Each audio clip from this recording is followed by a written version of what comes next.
I'm super excited to welcome Holly and Cass from Tiny Ruins into the studio. Hello. Hello. How are you going? And Alex is in the corner. He's lurking. He's here. He'll offer us some sounds shortly as well. Welcome to Drastic on Plastic. Thank you. It's great to be here. We've just got off our aeroplane. Oh, have you? And you a little bit frazzled.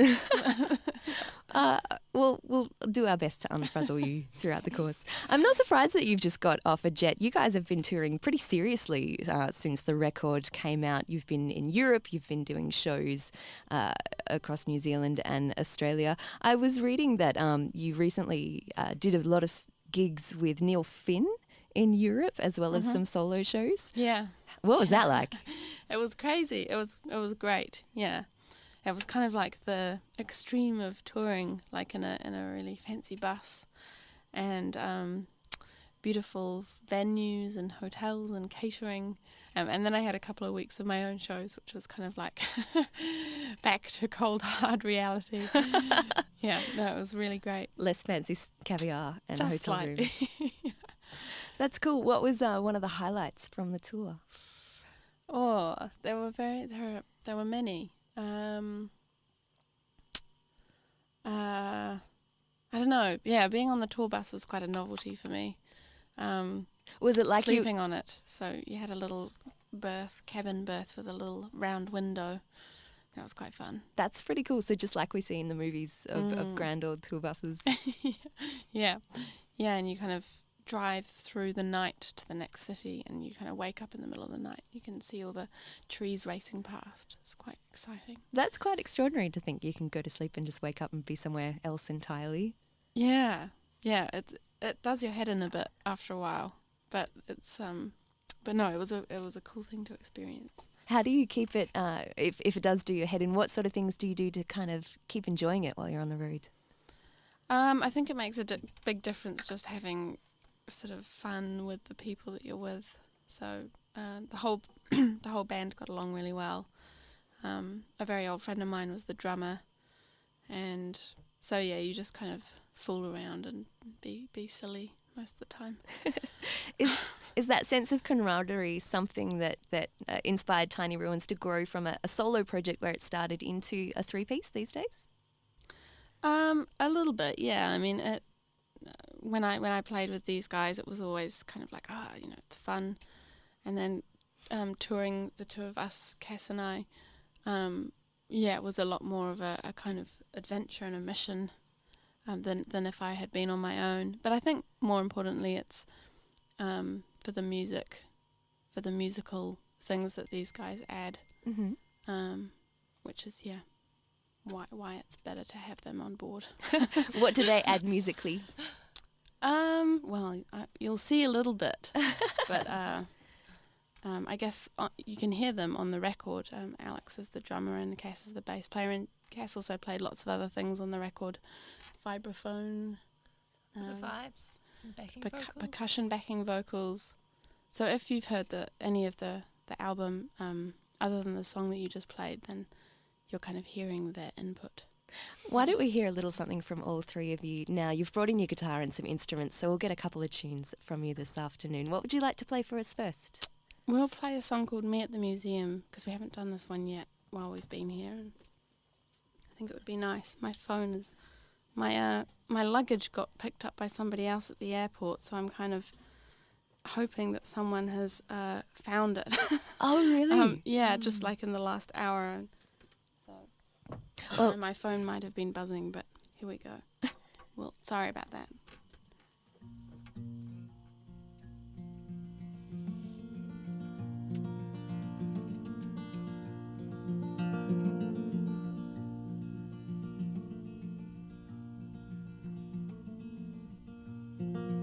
I await the day when I work at the museum with you across the way in the winter gardens, so young and so warm. We'll storm, we'll swarm the parks on our lunch break. We lie on the lawn, smile so stealthily, battery and brief. We lie through our teeth, shock all the cavalry, statues watching on us in our time bomb. 'Cause nobody feels old at the museum. Nobody feels cold in the winter gardens. We'll roll on and roll on, cutting it fine with the clock on. We'll persevere, carry on working there. Me at the museum, you in the winter garden.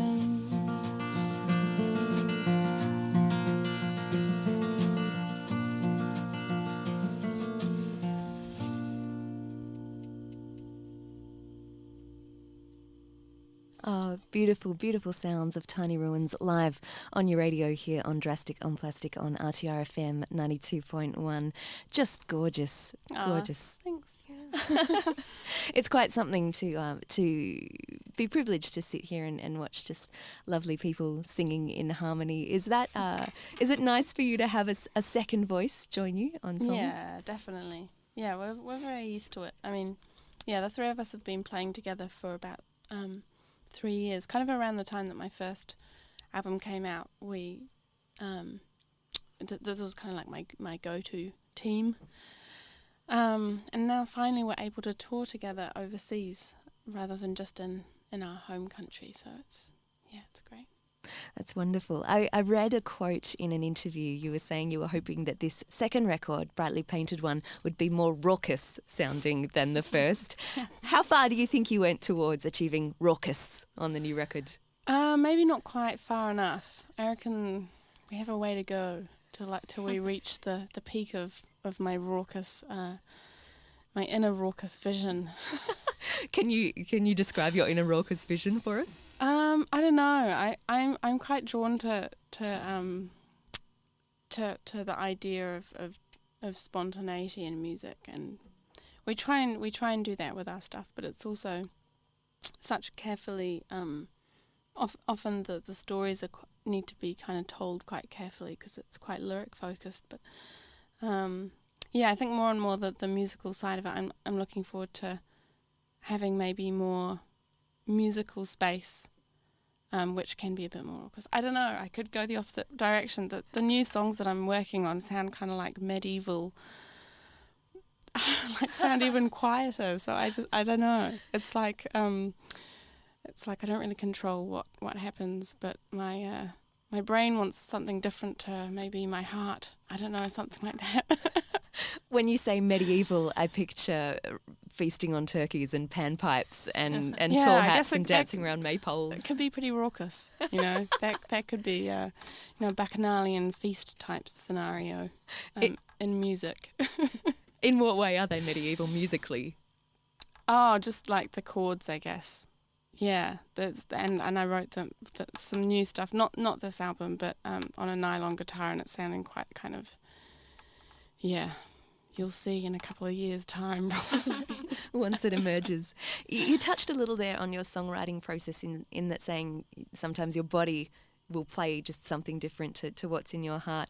I was reading an interview you gave where you described songwriting as like half remembering something from a dream, but it's all in another language and it's something you have to crack that a cloud sort of clears. Sounds very much like your job is as a songwriter is to unveil something that's already there. Yeah, it can feel like that when you. Well, I don't know. I mean, I only can speak for myself, but yeah, I think that it has a lot to do with your subconscious. It is like a dream, or pulling things out of a weird part of your brain that you don't normally operate in. Yeah, I don't really know how else to describe it. I suppose all that matters is that you do it beautifully, and however well you can articulate the process is by the by. In reading about where some of your inspiration comes from, I uncovered a lovely anecdote about you going up into the attic and finding your grandmother's auto harp. Can you describe that a little bit for me and what that meant to you to find?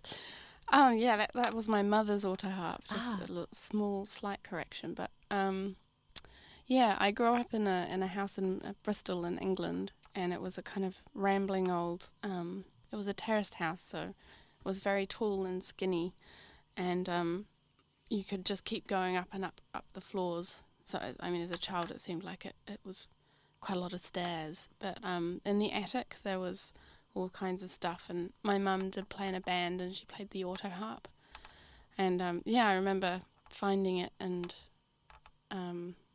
just having a lot of fun with the buttons and strumming it and trying to figure it out. Yeah. In contrast, I also read that you very much spent time as a little girl learning the songs of Dick Van Dyke. Oh yes! Wow, you have done your research. I love Dick Van Dyke, and I love those kind of old like Chitty Chitty Bang Bang and Mary Poppins. In fact, Cass started watching Mary Poppins on the airplane, and she got up to go to the bathroom, and I whipped her headphones and started watching it because, yeah, I'm a big fan. There's a strong connection there, perhaps. Yeah, I think, I mean, it's very English, and I think as a child I really loved it, and then when we moved to New Zealand, obviously I wasn't still watching it because I was 10 years old, but that it's all kind of shut away in that time capsule of my childhood, growing up, and yeah, it's I don't know, I think everyone finds films and things that they saw as a child extremely I don't know, kind of like pervasive in their imagination and stuff. And formative, I'd say, as well. Yeah. Where are you drawing inspiration from these days? What are you listening to? Well, not an awful lot. I find that while we're on tour, it's actually, we've just actually put Grand Salvo's new album on in the car, and it's often that way, where you get given CDs along the way when you're on the road. Shining Bird, who we're touring with, we're listening to them every night live, which is a real treat. I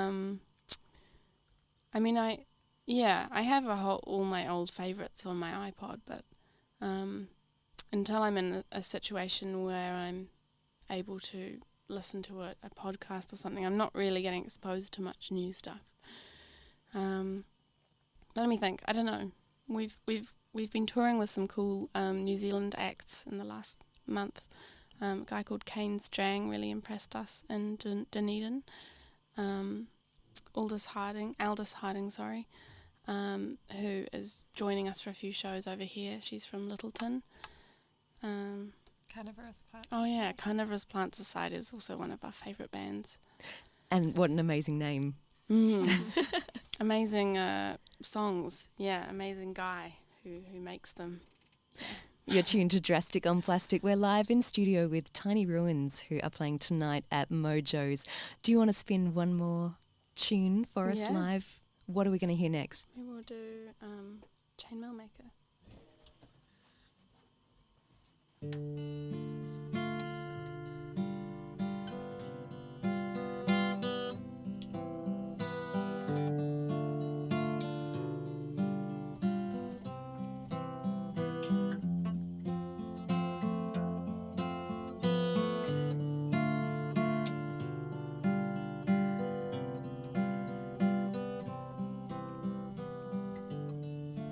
Daisy taker, chainmail maker, what have you gone and done? Oh, tally breaker, salty shaker, you were the only one. Should we keep on we sleep on keeping on? Should we keep on? Why don't we sleep on keeping on?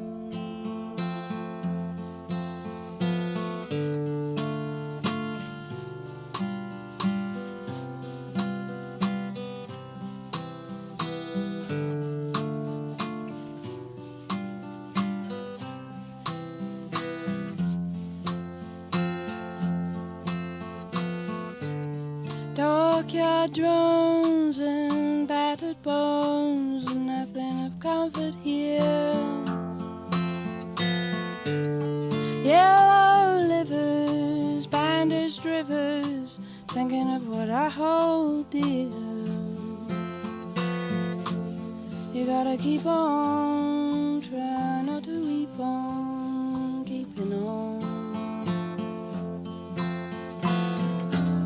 You gotta keep on, try not to weep on, keeping on. Ain't I a giver, don't I deliver in black from morning tea? Long hair raker, deep dark acre, you're gone and lost as me. We gotta keep on, keeping on. We gotta keep on, keep on, keeping on. We gotta keep on, keeping on.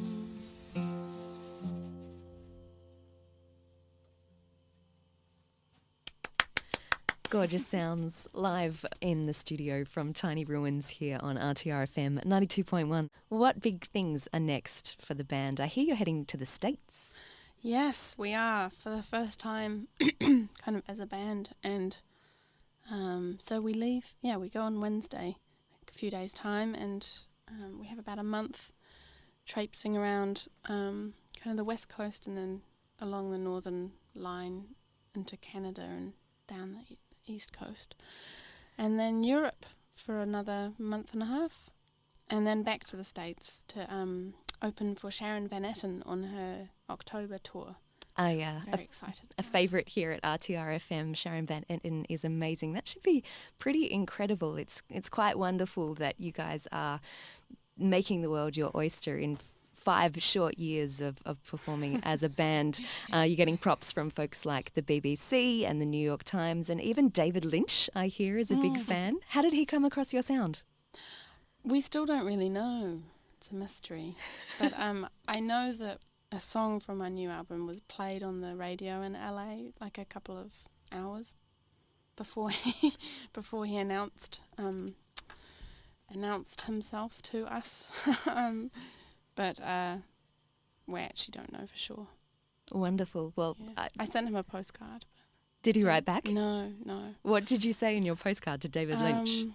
I actually can't quite remember. I remember the postcard was floral, which I had misgivings about, but it was the only postcard I had on me. I didn't think it was quite appropriate, but it was mainly just a polite hello and thank you for supporting us. Everyone that loves getting postcards. That's a bit cooler and old school than just getting tweeted at. I like it. Wonderful. Well, Holly, Cass and Alex from Tiny Ruins, thanks so much for coming in and joining us on Drastic on Plastic this afternoon. You're tuned to RTRFM 92.1, the sound alternative. Through the room, her sweat